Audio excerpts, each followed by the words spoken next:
Hello and welcome back to Supposedly Fun. My name is Greg and I am here today to do the 26 random questions tag. I was watching some booktube videos this morning and saw middle of the book marches version of this video. I will put a link to hers in the description box down below if you would like to check it out. It was originally created by David Murphy, and I'll put a link to his original video in the description box down below if you would like to check that out as well. Now, there are 26 random questions. I'm going to get right into it, but I want to say right now, even though I have watched Middle of the Book Marches video and I watched Brian at Bookish's video version of this, I haven't really thought about my answers too much. I'm kind of a fan of doing off-the-cuff responses. There are at least a couple that I know are coming, and I am probably going to be a little bit stuck, so bear with me. But let's dive right in because there's a lot. Question number 1. What was your most recent YouTube rabbit hole? And, I shouldn't admit this. The trailer for the new Scream movie that's coming out in January was released, and I went down a bit of a rabbit hole because there were all of these videos that were trying to interpret what happens and what the secrets are in the videos. And I fell down a rabbit hole watching them because they can be a little bit insane and intense. And it was one of those things where you just keep watching because you're like, wow, people are really going hard in on this. And, it's a weird thing to admit. I'm a fan of the Scream movies, even though I don't really like horror movies anymore, because there's always that one horror movie that came out at the perfect time for it to kind of define your adolescence, and that was Scream for me. And I guess it's totally fine admitting that because I left my dignity behind a long time ago. So there it is. Question number 2. What song is currently stuck in your head? Well, I don't have a song in my head right now. I admit I don't tend to listen to music a fair amount. We usually play music when we have dinner, and if we're going to be baking in the kitchen or spending time in the kitchen or anything like that. I use my spare time mostly to listen to audiobooks or podcasts instead. So I don't have one in my head right now, but if I were to, it would probably be a Christmas song because we've been listening to Christmas music pretty exclusively since the beginning of November, something like that. Question number 3, what kind of music do you listen to the most? Well, again, if I have time when most people would be listening to music, even doing cardio, I tend to either listen to a podcast or an audiobook instead. I like music. I was raised listening to oldies stations as a kid, which of course means music from the 50s, 60s. And Missoula just got a radio station that plays that. So I'm all over it. I love it so much. I also do really like music from the 70s and the 80s and the 90s. Particularly the 80s and the 90s, because that's kind of my era when I was a child and then when I was a teenager. So they work really well. My knowledge of new music pretty much stops about 5 to 10 years ago. So that 50s, 60s, 70s era is what I listen to the most. I guess you'd call that oldies or classic rock, whatever you want to do. I also do like 80s and 90s music. So that's the wheelhouse that I always go back to when I am listening to music. And of course, holiday music, because as I said, we've been listening to that pretty nonstop in this house. Question number 5, what is something you need to get better at? And I should have thought of what I was going to say for this one. The thing that's on my mind the most right now is understanding different points of view about communication. I'm somebody who will talk about anything. If I'm mad at you, if I'm upset, if I'm irritated, I will tell you so we can talk it out and get over it. Not everybody likes to do that. Some people want to be left alone, and if they're irritated, they just want to leave it, not talk about it, and pick it up later. And that's hard for me because I want to talk about it and get over it. So I need to understand other people's communication styles and things like that. So I'm going to go with that. Question number 5, do you set goals? What are your goals for the end of the year or next year? I don't set goals in life. I have set goals in terms of reading, and I've talked about this a fair amount recently because I am not really great at keeping a goal simple. I keep making it complicated. So I had a really great success making reading goals in 2019, and then I made my reading goals for 2020 really complicated and stressed myself out and could not complete them. So in 2021, I tried not to set a reading goal, and I'm going to probably do the same thing. So I'm going to be getting away from setting reading goals a little bit. I'm going to set casual ones, and I'm going to try to keep it simple. Because for me, that's the struggle, keeping it simple. I always want to make it a little bit complicated because if you're going to do it, might as well just, do it. But I need to keep it achievable and sort of baseline. So I think my next year, I'm going to do the reading challenge for Montana Book Company, whatever it will be. And I will work on my Pulitzer Prize project, which is where I'm trying to read all of the books that have won a Pulitzer Prize for fiction. So that's probably going to be my reading goal. I'm not going to do anything above or beyond that. I'm not going to try to make it really complicated because I thought about adding specific benchmarks for the Pulitzer Prize project goal, but I don't want to do that to myself. I'm just going to keep it simple and go from there. Prompt number 6, when was the last time you lost your temper? Well, if you define losing your temper as getting into an argument with somebody and raising your voice, it was Thanksgiving. I'm not proud. I think it kind of goes back to that communication style thing I was talking about, and the fact that if you follow along, our foster son just moved out, and transitions aren't easy for foster kids, and sometimes there are people who will deliberately push buttons to make you angry, and you have to try to be patient. And sometimes, even when they're trying to push your button, it's hard not to lose your temper. So I'm not proud, but it was, especially since it was in the evening of Thanksgiving. But that would be the last time I lost my temper. It usually takes a lot to get me to lose my temper, but it can happen. Prompt number 7, do you swear too much? I wouldn't say too much, but I do swear a lot off of YouTube. I'm a New Yorker. I feel like curse words can be really good for emphasis in certain areas. They can really, I think Brian actually said the same thing in his video. They kind of add spice to conversation, and I liked that way of thinking. I don't do it on BookTube because I worry a little bit about the sort of ratings things that YouTube has. I don't want to offend anybody, things like that. So I try not to do it in my videos. And for the most part, I'm successful. I try not to do it in certain areas, among certain people, and in certain crowds, because you don't want to offend anybody. Some people don't like it. I try to rein it in, and I think that's the main thing. Like, yes, I do curse a lot, but I will try to be aware of my surroundings and who I'm talking to. Somebody I used to work with really didn't like cursing, so I tried to make a point of not cursing when I was around him. So I do curse a lot. I think they're fun, but I try to be respectful and not do it in all circumstances. Prompt number 8, do you spend too much money on shoes? No, I spend too much money on books and Christmas stuff, but that's about it. Oh, t-shirts, but not really shoes at all. In fact, shoes are probably the last thing I would notice about a person unless they're wearing really crazy out there shoes. I have a pair of hiking boots and a pair of sneakers. Oh, I have a pair of cowboy boots as well that I haven't been wearing too much because with the pandemic, we haven't really been going out anywhere that you could wear cowboy boots or anything fun like that. I did wear them when we were in Colorado recently. I think I have a pair of dress shoes, or like dress fancier shoes that you could wear if you dress up, but I don't dress up very much. So I think I have a pair, but I don't know. So that's probably 4 pairs of shoes that I own.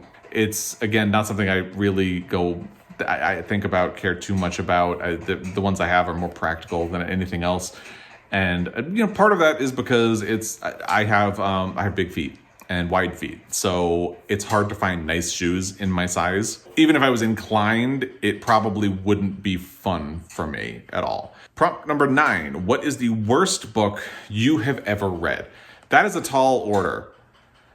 And there are a lot of books that I really don't like, but what would I say is the worst book I've ever read? Adam by Ariel Schrag is probably up there.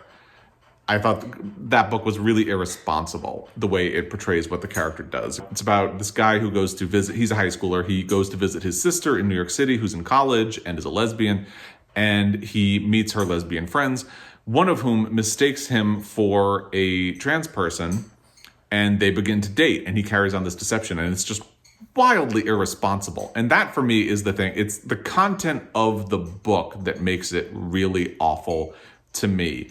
And I thought the way that story handled the plot and the reveal of what his deception was at the end was really irresponsible. And that's why. I also, Talking to Strangers by Malcolm Gladwell, I think the arguments that he uses are shockingly irresponsible and ill thought out. And it's like he just wants to weigh in on controversial issues to be like, well, actually, here's why this controversial opinion is actually right. And it's like, no, Malcolm Gladwell, please no. Angels and Demons is also a terrible book. I think I'd probably, The Spy Who Loved Me, Ian Fleming, because the content of that book, it implies that women like to be sexually assaulted, and that's pretty despicable. I think I would Angels and Demons is really bad too, and I did throw that book across the room. I'm probably going to say Adam. Let's go with that. I've given you a bunch of different options, but I'll probably just say Adam and leave it at that. Prompt number 10, are you a homebody or are you more adventurous? I'm mostly a homebody. I think anybody who is a reader or at least has a tendency to be able to entertain themselves in like quiet moments where people aren't really bothering them. So I like spending time at home a lot, but I can be adventurous. I'm trying to be more adventurous. That's part of us being in Montana. We go out for hikes and things like that. I do like going into town, but a lot of the things I like the best require sitting and reflecting, like movies. I also really like movies. So I like to think I'm a bit of a balance, but I definitely tend toward being a homebody, especially with the pandemic and the way it is still ongoing. That has really emphasized a lot of the homebody qualities that I have in myself. Thankfully, Joel is a bit of the same way. He likes baking, which you have to do in your kitchen. He's probably more adventurous than I am. So it's important that we make sure we take the time to get out, especially with the dogs, and go on little adventures and have fun out there. Prompt number 10, do you take naps? I used to take a lot of naps in my 20s. And since I've been in my 30s, I really don't. I would rather sleep late than take a nap in the middle of the day. If I lie down in the middle of the day, I have to either have a really bad migraine or feel sick. What started happening is it was just messing with my rhythm. It no longer was feeling like a useful thing. If I took a nap in the afternoon, it meant I was really awake at bedtime, and I'm a really bad sleeper as it is. So it just messed with my sleeping cycle. So I stopped doing it. And I used to love it, but it's more important to me to try to like be awake and not mess with the sleep cycle that I have. I mean, I always have bags under my eyes because I'm just a terrible sleeper, and I have been since I was in junior high. So naps were making that worse. Maybe at some point, at some age, I'll get back into them, but for now, they're less helpful. The problem, by the way, is that I say I would rather sleep late than take a nap, but the only times you can really sleep late are Saturday and Sunday. It's not helpful during the work week, but what can you do? Prompt number 12. Have you ever been to Minnesota, the greatest state in the union? Well, I don't know about greatest state in the union, but I have been to Minnesota several times, and I really do actually like Minnesota. Before I started working in my current job, I was working for a radio station, and I got put into a role where I was overseeing a bunch of markets, and that radio company had a bunch of markets in Minnesota. So I had to go there a fair amount. I would fly into Minneapolis, and by the way, the Minneapolis airport is probably my favorite airport. Yes, I am that weird guy who has a favorite airport, but it's been changing. There's a great restaurant there. It's fairly easy to get around, and there used to be a lot of bookstores. The bookstores are kind of going away over time, which is disappointing, but it's still probably my favorite airport. So I would fly into Minneapolis, and then I would drive wherever in Minnesota I was going, and that way I got to know the state a little bit. But I spent time in the market in Duluth, which when I first arrived in Duluth, let me tell you, it just kept getting colder and colder the closer I got to Duluth. And when I parked in the front of the hotel, I was hearing what sounded like thunder. And I was looking around, and there was no thunder. It wasn't really raining. It was just very cold and like maybe slightly snowing. So I check in, I get to my room, and I'm still hearing this sound of thunder. And it's fairly early, so I don't want to go to dinner yet. So I decided I'm going to go just for a walk because the hotel was along the water. And as soon as I got into the back of the hotel, which was along the water, I realized it wasn't thunder. It was the sound of giant ice floes slamming into the shore and cracking against each other. And it sounded exactly like really loud thunder. But I really loved Duluth. I had really great meals at restaurants in Duluth. They had some fun bookstores. It's a pretty location as well. Very cold, but I loved it there. St. Cloud was a fun town. Doesn't have a great restaurant scene, and I'm into food, but it did have a nice used bookstore. Faribault, Owatonna is another town where we had a market, and it's a very small town. It's basically farmland. And Rochester was a fun town. The interesting thing about Rochester is the first time I went there, I got there very early, and I thought I was tired. So I thought, you know what, I'm just going to have an early dinner. And I couldn't find a restaurant that wasn't busy because the Mayo Clinic was right there. And I hadn't thought about that. So all of these elderly senior citizens that were there to be at the Mayo Clinic were having dinner at like 4:00 in the afternoon, and you couldn't get into a restaurant. But then by 6:00, all of the restaurants were empty. And you know how sometimes restaurants will have stroller parking in the front? The restaurants in Rochester had walker parking or wheelchair parking in the front, which was a new experience, but I enjoyed Rochester as well. Minneapolis is great. I did a Mary Tyler Moore tour the first time I went to Minneapolis, which is, of course, I visited all of the locations that they use as exteriors in the show. They're all really close to each other, and that was a fun, nerdy thing. And the Birch Bark Bookstore in Minneapolis, which is owned by Louis Erdrich, is a fun place to visit. So I do love Minnesota. I don't know about best state in the union, but it's a fun place to go and spend some time. Number 13, have you ever tried to emulate someone? It's been a long time. I probably did, but I can't think of who or what specifically I was trying to emulate. I do think about my grandparents a lot, my father's parents, who have been gone for a very long time. Basically, what I really love about them is they didn't have a whole lot of money, but they were always very happy, kind people. So I think of them a lot because I think that's kind of what I aspire to, that sort of kindness and just being happy with what you have. That is a quality that I would really like to have and spread to other people. So I think about them a lot. So I think that's probably my best answer for that question. Prompt number 14, what is the worst food you have ever eaten? Oh, wow. Probably anything that has cottage cheese. I used to be a really, really picky eater as a kid. And there are, I think, three things that I never came around on. One is cottage cheese. It's just lumpy and gross. Oysters, just gross. Really, really gross. And olives. I am not a fan of olives at all. So anything that has, pickles. Oh, I really don't like pickles. If a pickle is on a plate in a restaurant, I try to get rid of it as quickly as possible because to me, a pickle will taint everything around it. You can't really get rid of that pickle flavor once it has touched something. So I don't like it. Apologies to anyone who likes oysters, pickles, olives, or cottage cheese, but that's my truth and I'm going to stand in it. Prompt number 15. Do you enjoy bars? What kind are you or have you ever been a regular at one? I'm not a bar person per se. The closest I would have ever come to being a regular at one was when I was living in New York City and I had some friends from Columbia who we would go to a bar because somebody else we knew from the school would work there and we would only go on nights that she was there. But it was a very specific circumstance. I do drink, but I don't drink a lot. There's alcoholism all over both sides of my family. So I've never really wanted to drink a lot. It just doesn't really appeal to me a lot. Like a bar is fine, but I would be much more likely to sit down in a pastry shop. In fact, that's my first date with Joel was in the Hungarian pastry shop near the campus of Columbia. And we sat for hours and talked there. And most of the time when my friends from Columbia and I were going to meet up, we would go to a coffee shop or like a dessert shop and just hang out and talk and keep ordering coffee and things like that. So I'm much more likely to do that. And that continues to this day. Question number 16. Have you ever been hungover? Everybody probably has. There have been at least a couple of times when I have. I'm trying to think what was the last time.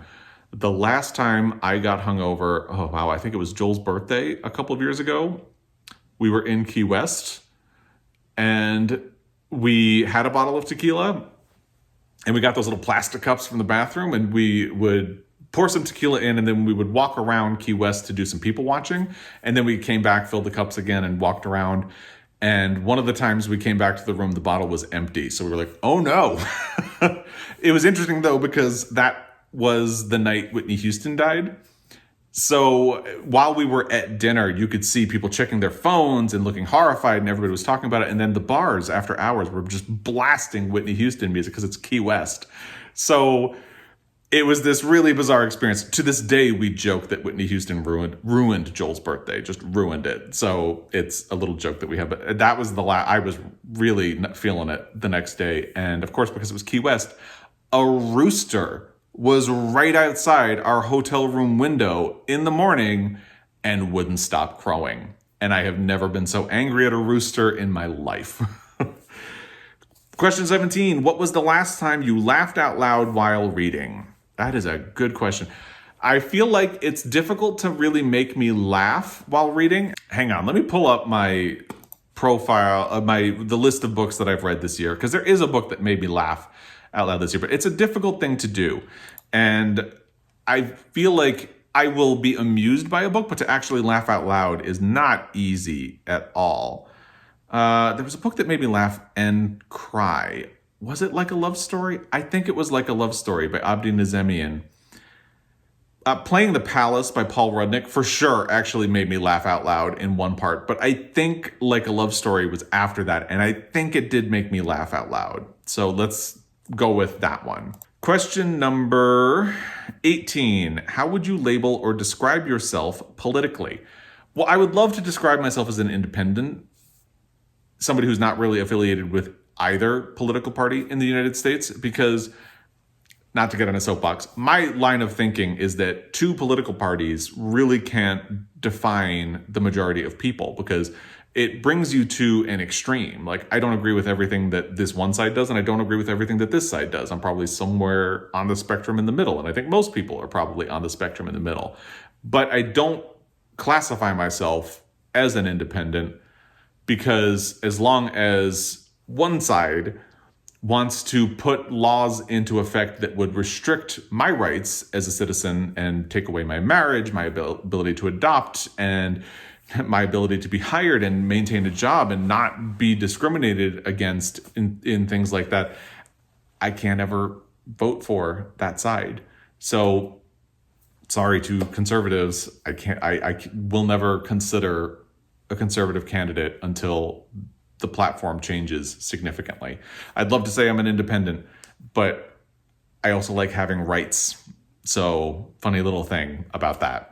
Question number 19. What was the last movie you watched? We have been watching a lot of holiday romance movies, but that's not actually the answer. The answer is The Power of the Dog. We watched that, was it not yesterday, the day before. Yeah, the day before. And I have a lot of thoughts on that coming. I'm already working on my book versus movie adaptation, because there's a lot of really interesting changes in that as well. So that's the last movie that I watched. Yesterday, we just watched TV. We sat down too late to start a movie, but The Power of the Dog was the most recent movie that we watched, and I have a lot to say about it coming up. Question number 20. Do you want kids? Do you wish you had kids? If you have kids, give a piece of advice. Well, we have a foster son. As a gay couple, obviously we can't have kids biologically. If we could, we probably would. But I will say adopting or fostering, and fostering is what we went with, was really important to us for various reasons, because I feel like that's where the need is. They need a lot of foster parents, and especially adolescent foster kids don't have anyone who will take them in. So we wanted to do that. And since we can't have kids biologically, that is what we did. I don't know if it's not adoption, it's not having a biological kid, but it's what we did. And as I mentioned, he just moved out. If you have kids, give a piece of advice. I think the best advice you can give somebody, especially if you're going to adopt or foster, is your kids or your foster kids are not necessarily going to be into the things that you are into. And that is okay. I think when our foster son first moved in, we had all of these ideas, movies we were going to show him, books we were going to share with him, and he just wasn't interested in any of those things. And at first it was kind of frustrating, but then you start to realize, oh, it's fine. He has other interests. It's okay. He doesn't have to like the things that we like. In fact, talking about the things that he likes is interesting as well. So, and even if you have a biological kid, sometimes they're going to grow up and they're not going to care about the things that you're interested in.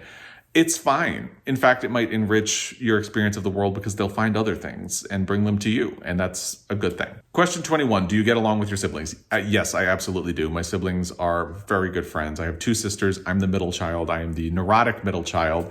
And I love them dearly. We had a complicated childhood with our parents, and we moved a fair amount. So we didn't really have other family or friends who were close to us.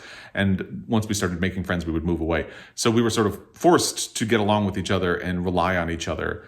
But we've always gotten along, especially me and my older sister in particular. I always just was in awe of her as a little kid. There are videos of me following along and doing exactly what she was doing, which I'm sure was really annoying for her.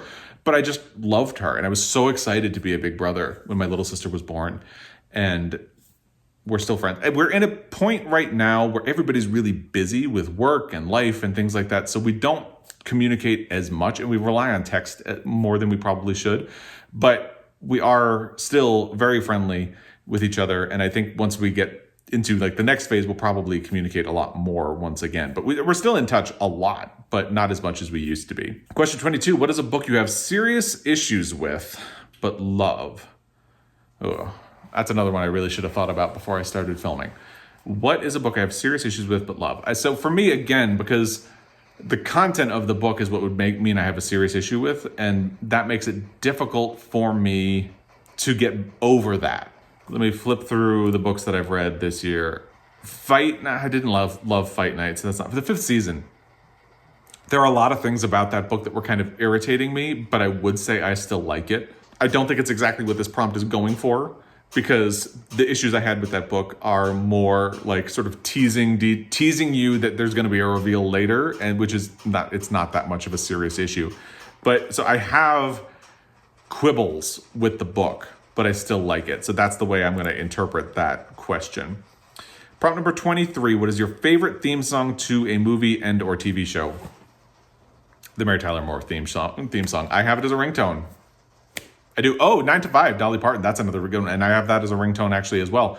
Hard Candy Christmas is not really the theme song to The Best Little Whorehouse in Texas, but that's another one I have as a ringtone. So any one of those 3. 9 to 5 is usually my alarm in the morning when I wake up for work, because it's super appropriate.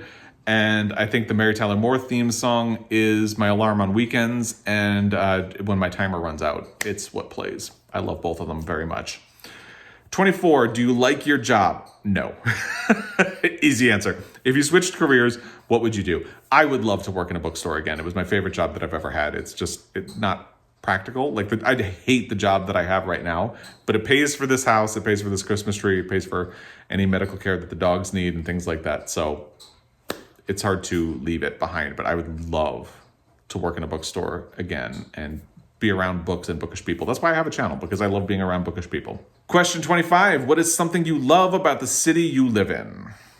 Well, I live in Missoula in Montana.